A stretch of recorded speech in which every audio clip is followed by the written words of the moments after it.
There's been a lot of really good reporting on the possible agenda of a second Trump administration, and largely it's terrifying. It's a vision of retribution-based government, a presidential dictatorship that crushes dissent, triggers mass deportations, or for all those radical plans to essentially subvert American democracy. There is a central aspect of Trumpism that's very old-school republicanism, and that is helping out the richest Americans and the biggest corporations. Now, you don't hear it from Trump on the campaign trail, and he heaps on the populist, authoritarian red meat to adoring crowds of, quote, everyday people.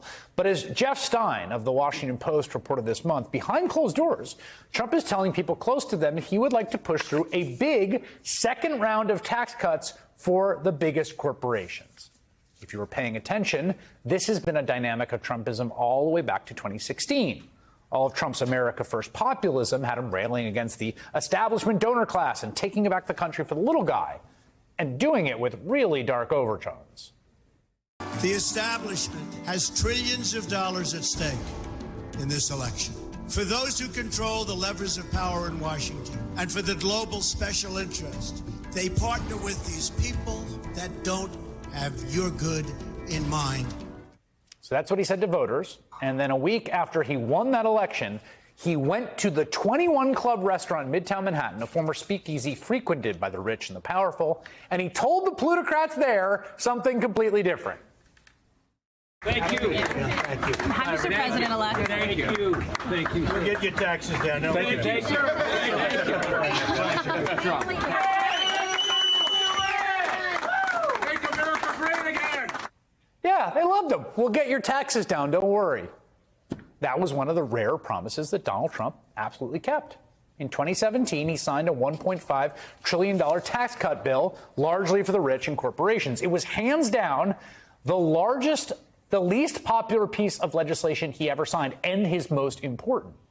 A plan that gave lots of breaks to the rich, to corporations, and didn't stimulate the economy. It also, and people forget this, it gave Trump his lowest approval rating until the Capitol insurrection. Trump is now thinking about doing it again, because fundamentally that is whose interests Donald Trump is looking to serve, even as he accuses his challengers of being captured by rich special interests. Nikki Haley has been in the pocket of the open borders establishment donors her entire career, and she's a globalist, you know. She likes the globe. I like America first. She likes the globe. What makes that rhetoric especially rich is that at this very moment, the globalists, the global financial elites, are gathering together in the stately alpine ski resort town of Davos, Switzerland, for the annual World Economic Forum convention.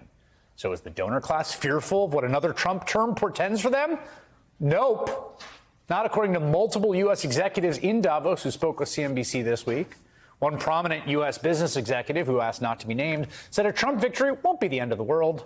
Another U.S. bank CEO privately told CNBC that Trump is, quote, all bark and no bite. The bank chief then added, quote, he's going to win the presidency. Many of his policies were right. A point that Jamie Dimon, CEO of J.P. Morgan, had no trouble making on the record. He was kind of right about NATO, kind of right about immigration. Mm-hmm. He grew the economy quite well. China virus. Tax reform worked. Mm-hmm. He was right about some of China. As a CEO of a multinational global business, what you think would be better for the business? I have to be prepared for both. I will be prepared for both.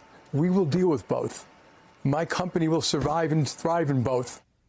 I love Jamie Dimon saying tax reform worked. Yes. Oh, yeah. J.P. Morgan got an enormous tax cut like every other corporation. It worked. The global financial elites of Davos will be just fine because the Trump tax cuts were great for them.